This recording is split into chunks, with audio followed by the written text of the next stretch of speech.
Assalamualaikum. Selamat datang di Fiksi Kelam, tempat di mana setiap kisah menyimpan bayangan yang tak terlihat. Sebelum kita mulai menelusuri cerita kali ini, tekan subscribe dan aktifkan loncengnya, agar channel Fiksi Kelam bisa lebih berkembang dan lebih bersemangat untuk membawakan cerita-cerita selanjutnya. Terima kasih juga untuk yang sudah subscribe. Semoga kebaikan kalian dibalas dengan sesuatu yang lebih.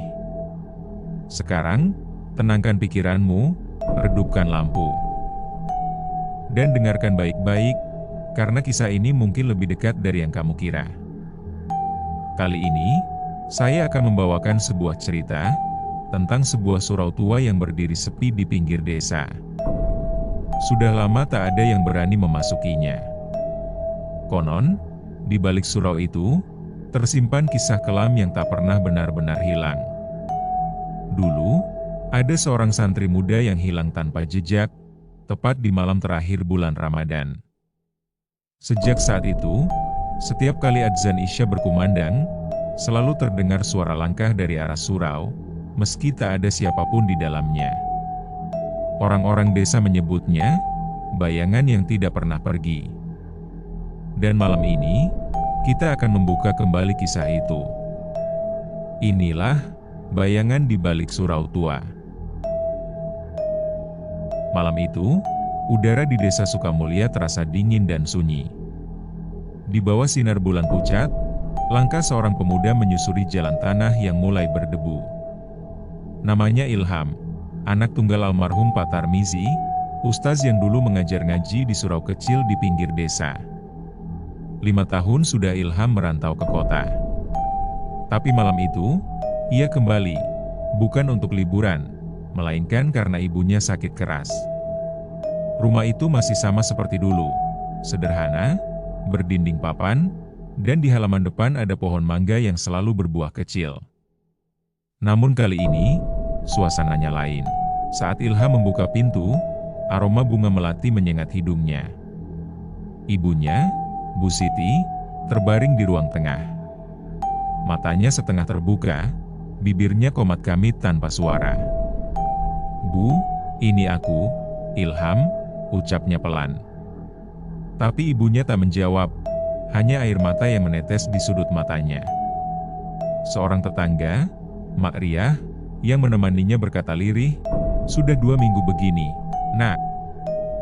Dokter bilang badannya sehat. Tapi setiap azan maghrib, dia menangis, menggigil, dan teriak memanggil namamu." Ilham terdiam. Matanya menatap sekeliling. Di dinding rumah, ada bayangan samar seperti orang melintas, padahal tak ada siapapun di sana. Malam pertama, Ilham tak bisa tidur. Suara jangkrik seolah hilang, berganti dengan bisikan aneh di luar jendela. "Ilham." Suaranya pelan, tapi jelas. Ilham menatap ke arah jendela, tapi tak ada siapapun. Yang terlihat hanya surau tua di seberang kebun, tempat ayahnya dulu mengajar ngaji. Namun, ada yang aneh. Di dalam surau itu tampak cahaya redup, seperti pelita kecil yang menyala sendiri. Dan, dari kejauhan, samar terdengar suara azan. Pelan, parau, tapi indah. "Allahu Akbar, Allahu Akbar." Suara itu membuat bulu kuduk Ilham berdiri. Sebab, sejak ayahnya meninggal, surau itu sudah lama tak digunakan. Penasaran, Ilham melangkah keluar. Tanah basah karena embun, dan tiap langkah terasa berat. Ia berjalan mendekati surau tua itu, bangunannya miring, atapnya hampir roboh. Tapi cahaya itu masih ada, di pojok dekat mimbar. Ilham mengintip lewat jendela kayu yang setengah lapuk. Dan di sana, terlihat seseorang sedang berdiri membelakanginya, mengenakan sarung dan peci lusuh. Tubuhnya kaku, kepalanya sedikit menunduk. Ilham menelan ludah. "Pak." Sosok itu diam, tak bergerak. Namun ketika Ilham memutar pandangannya ke arah kaki sosok itu, bayangannya menghadap ke arah yang berlawanan. Ilham mundur selangkah, dadanya sesak. Lalu tiba-tiba, suara azan itu berhenti. Dan semua jadi hening.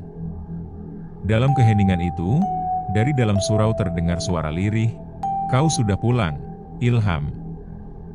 Suara itu bukan suara ayahnya, tapi terasa sangat dekat. Ilham berlari kembali ke rumah. Dan malam itu, ketika ia menatap wajah ibunya yang tertidur, terdapat bekas jari hitam di leher ibunya, seperti bekas cekikan yang baru muncul. Embun masih menggantung di dedaunan. Suara ayam berkokok terdengar bersahutan, tapi suasana rumah Bu Siti terasa murung. Ilham duduk di teras, menatap kosong ke arah surau yang terlihat samar di balik kabut.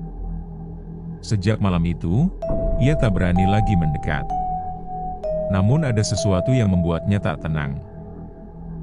Bayangan sosok bersarung itu masih terbayang di kepalanya, dan suara yang memanggil namanya masih bergema di telinganya. "Assalamualaikum." Seorang lelaki tua berdiri di depan pintu. Janggutnya putih, matanya tajam tapi teduh. Ilham segera mengenalinya.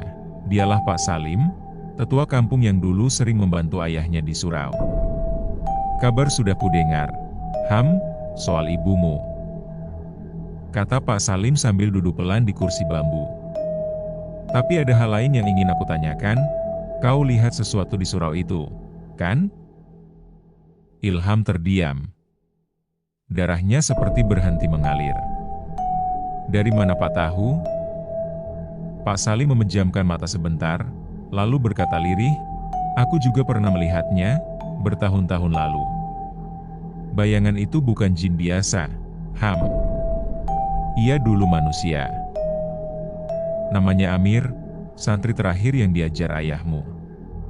Anak baik, rajin, tapi ada yang iri padanya. Malam sebelum ia meninggal, warga mendengar ia menjerit dari dalam surau. Saat ditemukan, tubuhnya dingin dan hitam, seperti habis terbakar dari dalam." Ilham menelan ludah. "Jadi, itu roh Amir?" Pak Salim mengangguk. "Mungkin. Tapi anehnya, setelah ayahmu meninggal, tak ada lagi yang berani mengaji di sana. Konon, surau itu pernah dijadikan tempat seseorang menyimpan sesuatu, entah jimat, entah pesugihan. Tak ada yang tahu pasti." Sore itu, langit tiba-tiba gelap. Angin berhembus keras, dedaunan beterbangan. Dari arah surau tua, terdengar suara seperti sesuatu yang jatuh. Ilham terkejut dan spontan berlari ke sana. Pintu surau terbuka setengah, berderit pelan. Di dalam, debu beterbangan dan aroma kemenyan samar menyengat. Ia melangkah pelan ke arah mimbar, dan di sana, di lantai yang retak, terlihat sebuah kitab kuning tua, terbakar di bagian ujungnya. Ilham menunduk, menyentuhnya. Saat jemarinya mengenai halaman pertama, ia merasakan hawa dingin menyusup ke tulang. Huruf-huruf Arab di dalamnya tampak terbalik. Dan di balik lembar terakhir, ada sesuatu yang diselipkan, sehelai rambut manusia, terikat dengan benang hitam. Tiba-tiba, suara dari luar memanggil pelan, "Jangan sentuh itu, Nak." Ilham menoleh. Di pintu surau berdiri seorang lelaki berpakaian jubah lusuh, membawa tongkat kayu. Matanya dalam, suaranya berat tapi lembut. "Aku Kiai Mahfud," ujarnya pelan. "Ayahmu dulu sahabatku." Ilham tertegun. "Kiai, apa ini semua ada hubungannya dengan ibu saya?" Kiai Mahfud memandangi kitab gosong itu lama. "Ibumu bukan hanya sakit, dia sedang diikat. Dan pengikatnya, memulai semua ini dari tempat kau berdiri sekarang." Mbah Suko menghela napas panjang. "Dugaanku benar. Ayahmu memainkan ilmu hitam yang kuat. Dia memanggil hantu penasaran, roh jahat yang sengaja dikendalikan untuk mencelakai orang. Tapi kekuatan seperti itu seperti pedang bermata dua. Jika si pemilik tidak cukup kuat atau melanggar janji, roh itu akan berbalik menguasainya. Roh itu, yang dulu digunakan ayahmu untuk mencelakai orang, sekarang terikat pada rumah dan darah keturunanmu. Dia sudah membunuh ayahmu, dan sekarang dia mengincarmu. Apakah ada cara untuk menghentikannya, Mbah? Tanyaku putus asa. Ada, tapi sangat berbahaya, jawab Mbah Suko. Kita harus melakukan ruatan, membersihkan rumah dan mengembalikan roh itu ke alamnya. Tapi roh itu sudah diberi rasa dan diberi kekuatan oleh darah tumbal. Dia tidak akan pergi dengan mudah. Persiapan dilakukan dengan cepat. Mbah Suko, yang ternyata adalah sesepuh yang memahami ilmu putih, membawakan berbagai sesaji dan peralatan. Kami memilih malam Jumat Kliwon, saat energi gaib sedang kuat-kuatnya. Malam itu, rumah terasa lebih gelap dan lebih dingin dari biasanya. Mbah Suko mulai membacakan mantra, duduk bersila di tengah ruang tamu dengan api dupa menyala. Aku duduk di belakangnya, memegang erat keris pusaka pemberiannya. Tak lama setelah Mbah Suko memulai ritual, angin berembus kencang meski semua jendela tertutup. Bayangan-bayangan di sudut ruangan bergerak-gerak, memanjang, membentuk sosok yang kurus dan menyeramkan. Suhu udara turun drastis. Lalu, dia muncul. Sosok wanita dari mimpiku kini berdiri nyata di hadapan kami. Wajahnya pucat kelabu, matanya kosong dan hitam. Dia mengenakan kebaya kusam yang basah, seperti baru dikubur dari dalam tanah. Bau anyir bunga melati dan pembusukan memenuhi ruangan, begitu kuat sampai aku hampir muntah. "Pergi," teriak Mbah Suko, suaranya bergema dengan kekuatan gaib. "Kembali ke tempatmu. Kau tidak diundang lagi di dunia ini." Sosok wanita itu hanya tertawa, suaranya seperti kertas sobek yang bergesekan. "Aku diundang dengan darah. Aku menginginkan lebih. Darah keturunannya." Dia melayang mendekat dengan cepat. Mbah Suko terus membacakan mantra, tapi keringat sudah membasahi keningnya.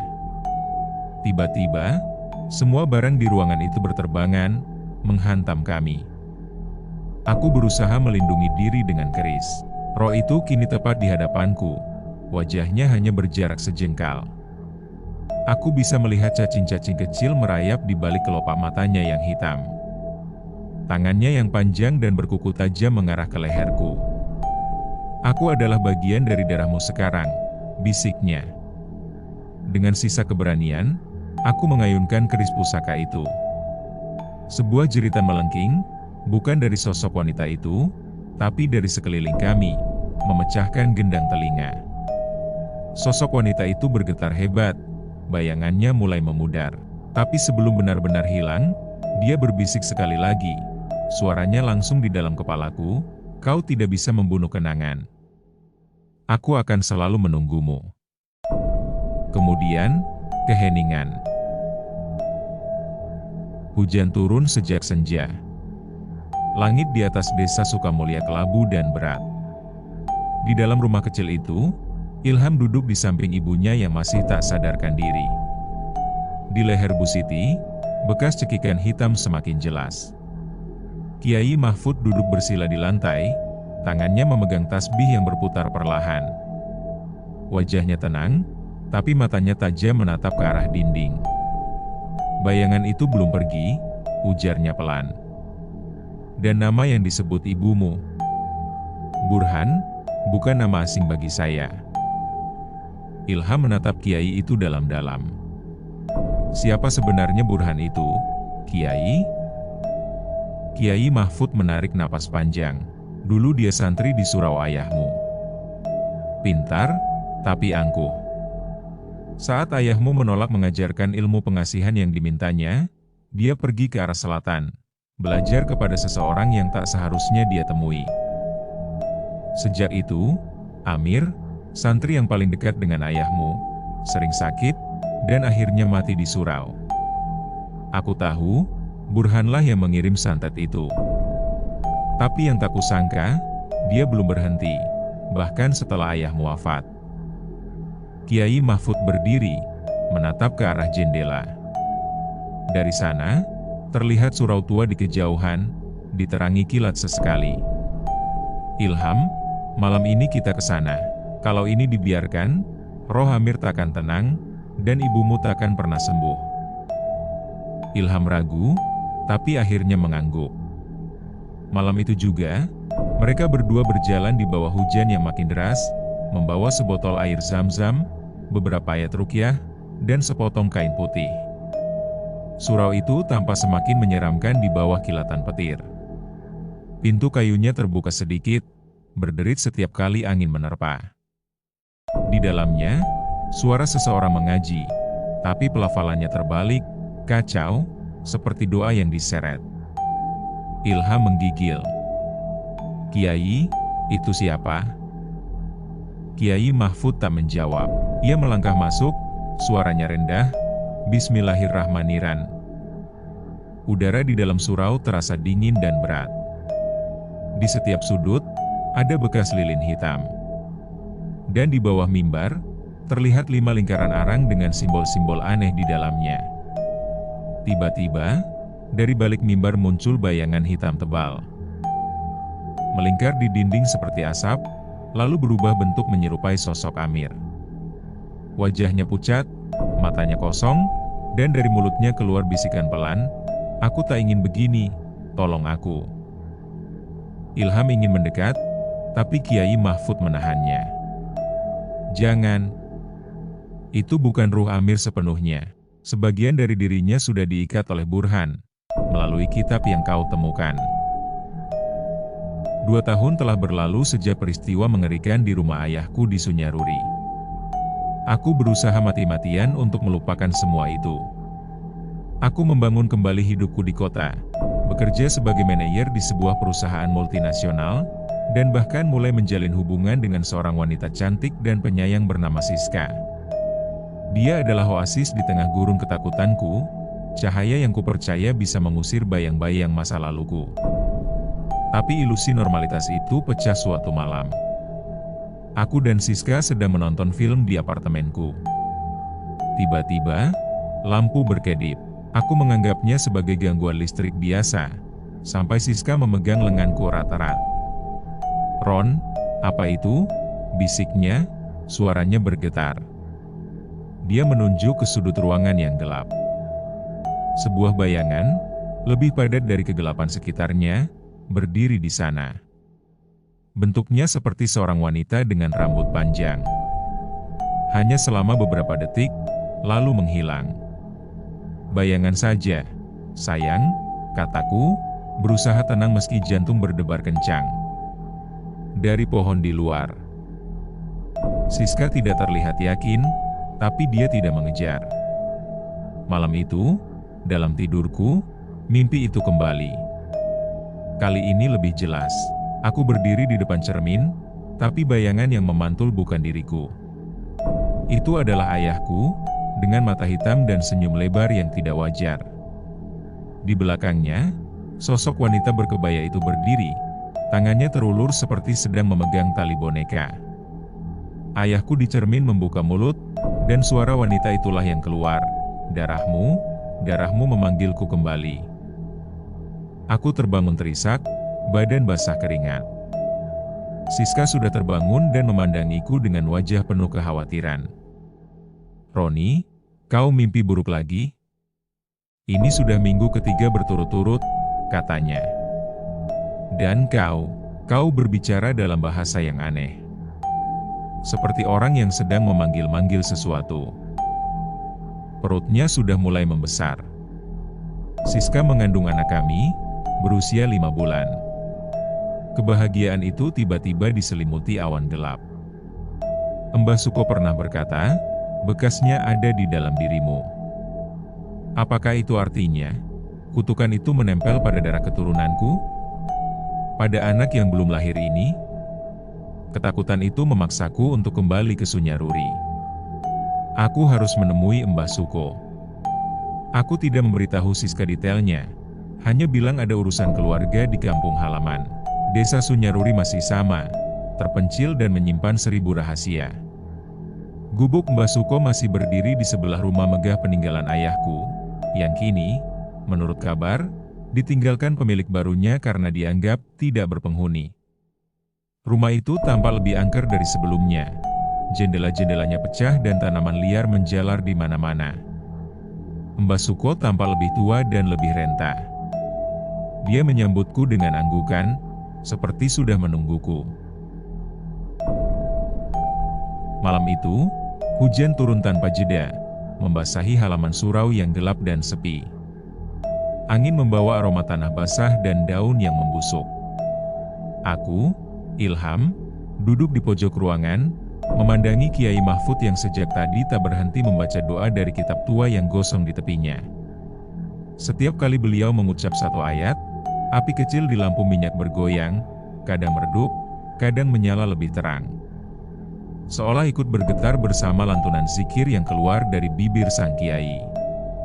Aku masih ingat betul, tadi sore, dari jendela surau ini, kami melihat bayangan seseorang berdiri di bukit dekat kuburan tua. Bayangan yang tak bergerak, meski hujan mengguyur dan petir menyambar.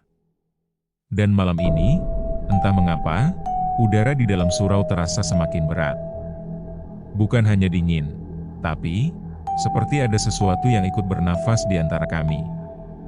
Kiai Mahfud memejamkan mata, kemudian berkata lirih, bahwa malam ini bukan malam biasa. Malam ini, sesuatu telah dibangunkan. Dan aku harus siap, karena yang sedang kami hadapi bukan sekadar gangguan. Beliau mengambil air zam-zam, menaburkannya ke lingkaran arang di tengah ruangan. Suara mendesis keras, dan dari dalam asap itu, terdengar jeritan panjang. Setelah itu, semuanya diam. Surau mendadak gelap. Bahkan lampu minyak padam tanpa sebab. Aku menatap tangan sendiri, gemetar tanpa kendali. Kiai, apa yang barusan terjadi? Tapi beliau hanya menunduk, memandangi kitab gosong di lantai yang kini berasap tipis. Kita baru membangunkannya, belum menghentikannya. Katanya pelan. Beliau berdiri, menatap keluar jendela. Dan di sanalah aku melihatnya, di antara tirai hujan, berdiri bayangan seseorang di bukit itu. Tak bergerak, tapi terasa menatap lurus ke arah kami. Burhan, gumam Kiai Mahfud. Dia masih ada, dan besok malam, kita harus menghadapinya langsung. Aku tak tahu siapa Burhan sebenarnya. Yang ku tahu, namanya sering disebut dalam bisikan orang-orang tua. Seorang guru ngaji yang dulu disegani, sampai ia hilang tanpa jejak. Dan kini, namanya kembali dipanggil di tengah hujan, oleh seorang kiai yang wajahnya tampak jauh lebih tua dari semalam. Aku tak tahu apa yang menunggu kami besok malam. Tapi entah kenapa, dalam hatiku ada perasaan aneh, campuran antara takut, dan takdir yang tak bisa dihindari. Malam kedua datang, lebih sunyi, lebih dingin, dan terasa jauh lebih berat dari sebelumnya. Aku, Ilham, menapaki jalan setapak menuju Bukit Tua bersama Kiai Mahfud. Langit tak bertabur bintang. Hanya ada bulan purnama yang separuh tertutup kabut, memantulkan cahaya ke tanah basah dan kuburan-kuburan tua yang berbaris diam. Setiap langkah kaki kami mengeluarkan bunyi lembek dari tanah yang lembab. Udara membawa aroma tanah, rumput busuk, dan sesuatu yang sulit dijelaskan, seperti wangi dupa yang lama padam. Kiai Mahfud berjalan di depanku, langkahnya tenang meski tubuhnya tampak lelah. Di tangannya tergenggam tasbih yang bercahaya lembut, sedangkan aku memeluk kitab gosong yang telah kami bungkus dengan kain putih. Aku tahu, malam ini bukan untuk belajar lagi. Malam ini adalah malam menghadapi. Di puncak bukit, kami berhenti di depan sebuah nisan tua tanpa nama. Tanah di sekitarnya retak, mengeluarkan uap tipis yang menyesakkan dada. Dan dari celah itu, muncul kabut hitam yang bergerak perlahan, membentuk sosok samar menyerupai manusia. Aku menatapnya, tubuhku kaku. Kiai Mahfud hanya berbisik pelan, suaranya dalam dan berat. Burhan, aku tahu kau mendengarku. Kabut itu bergetar, dan dari dalamnya terdengar tawa pelan. Tawa yang membuat seluruh tubuhku menggigil, karena rasanya seperti datang dari segala arah sekaligus. "Mahfud, kau akhirnya datang juga." Suara itu serak, tapi jelas. Dan aku tahu, siapapun yang berbicara malam itu, bukan lagi manusia. Kiai Mahfud menunduk sedikit, seperti memberi hormat terakhir. "Aku datang bukan untuk melawanmu, Burhan. Tapi untuk mengakhiri apa yang dulu kau mulai." Kabut itu menggulung. Dari dalamnya muncul bayangan besar, bermata merah, wajahnya tak jelas, hanya bentuk samar dengan jubah hitam koyak. Di tangannya tergenggam botol kecil, berisi cairan hitam pekat yang mendidih dari dalam. Setiap kali botol itu berguncang, terdengar seperti jeritan jiwa-jiwa yang tersiksa. Kiai Mahfud memejamkan mata, dan mulai melafalkan ayat kursi dengan suara gemetar. Tasbih di tangannya menyala terang, menyinari kabut yang mulai menyingkir. Aku berlutut, menunduk, memeluk kitab itu erat-erat sambil membaca apapun yang kuingat. Surah pendek, doa-doa kecil yang dulu diajarkan ibuku. Tapi kabut itu semakin pekat. Bayangan-bayangan lain bermunculan, berwujud kabur seperti manusia tanpa wajah. Ratusan, bergerak lambat, mengelilingi kami dari segala arah. Mereka adalah murid-muridku. Suara itu bergema lagi. Mereka yang mencari cahaya, tapi menemuinya dalam gelap. Aku ingin lari, tapi kakiku tak bisa digerakkan. Suara kalimat suci dari mulut Kiai Mahfud semakin keras, seperti menantang badai. Dan tiba-tiba, Burhan mengangkat botol itu tinggi-tinggi, lalu menghantamkannya ke tanah. Kabut hitam menyembur, mengguncang seluruh bukit. Aku jatuh tersungkur, kitab terlepas dari tanganku. Tapi Kiai Mahfud tetap berdiri, tubuhnya dikelilingi cahaya putih keemasan yang semakin kuat. "Ambil kitab itu, Ilham. Campurkan air zam-zam dan garam di atasnya. Cepat." Aku merangkak, tangan gemetar. Kuambil botol kecil itu, menuangkan air ke atas kitab yang gosong. Dan di detik itu, cahaya biru lembut muncul dari permukaan halaman, berdenyut pelan seperti napas. Kiai Mahfud menatap langit, mengangkat tasbihnya tinggi-tinggi, dan berseru lantang, "Bismillahirrahmanirrahim asmihi syai'un fil ardi walafis sama." Cahaya itu berpadu dengan cahaya kitab. Keduanya berputar cepat, membentuk pusaran putih keemasan yang melahap kabut hitam.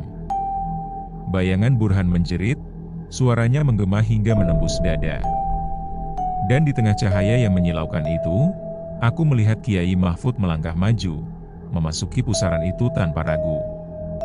Tasbih di tangannya berpendar terakhir kali, sebelum semuanya berubah menjadi putih. Lalu sunyi. Itu bukan Bayu. Itu adalah dia. "Lepaskan anakku," teriakku, suaraku parau karena ketakutan dan kemarahan. Bayu, atau makhluk yang mengendalikannya, tersenyum, sebuah senyuman yang terlalu tua dan terlalu jahat untuk wajah bocah itu. "Dia adalah milikku sejak lahir. Tanda cengkeramanku ada padanya. Mbah Sukomo hanya bisa menundaku sebentar, tapi dia tidak bisa memutuskan apa yang sudah ditakdirkan oleh darah." Tiba-tiba, Bayu pingsan. Aku menangkapnya yang lemas, jantungku berdebar kencang. Aku tahu ini bukan lagi halusinasi atau mimpi buruk. Ini adalah invasi. Ini adalah perebutan jiwa anakku. Aku tidak punya pilihan.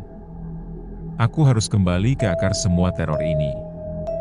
Aku harus kembali ke Sunyaruri, ke rumah itu, dan menemukan cara untuk memutus rantai ini selamanya. Meski itu berarti mungkin harus mengorbankan segalanya. Aku menyadari satu hal yang Mbah Suko mungkin sengaja sembunyikan. Untuk mengalahkan santet yang dibangun dengan darah, mungkin diperlukan pengorbanan yang setara. Bukan dengan kekuatan, tapi dengan sebuah penebusan.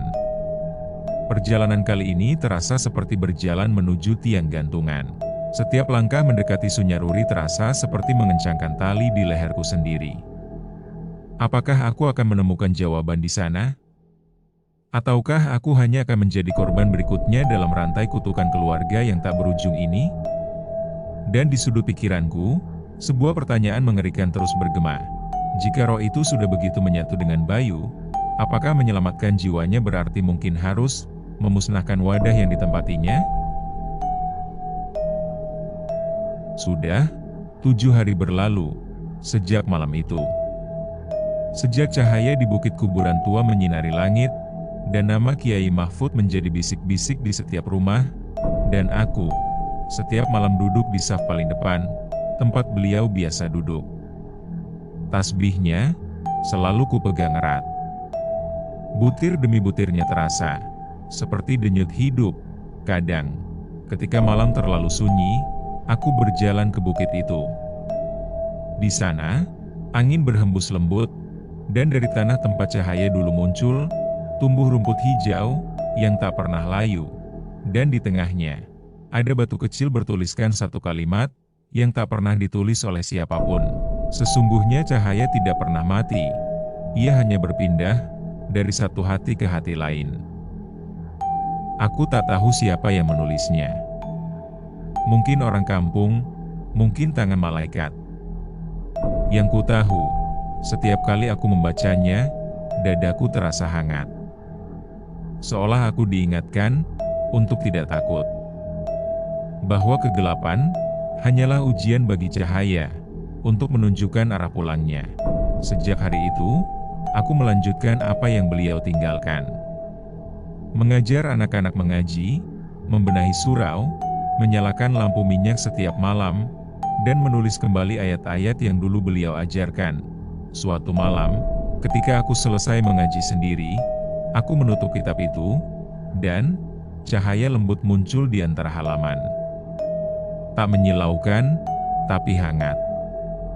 Dan di tengahnya, aku melihat sekilas bayangan beliau sedang duduk bersila, tersenyum, lalu perlahan memudar.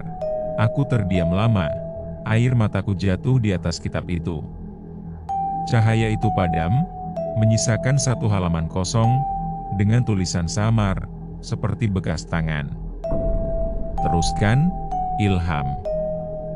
Karena cahaya, bukan untuk disembunyikan. Kini, setiap kali azan subuh berkumandang dari surau tua itu, aku tahu, ada sesuatu yang lebih besar dari sekadar suara manusia. Ada doa yang diteruskan dari satu jiwa ke jiwa lain. Ada perjuangan yang tidak mati meski raganya terkubur, dan aku, yang dulu hanya murid yang ketakutan, kini menjadi penjaga surau tua itu. Penjaga cahaya yang tak padam. Bismillahirrahmanirrahim. Ya Allah, terangilah hati kami, sebagaimana Engkau telah menerangi malam itu. Tak semua yang gaib itu jahat, dan tak semua yang nyata itu baik. Semoga kisah ini jadi pengingat, bahwa dunia tak hanya yang terlihat.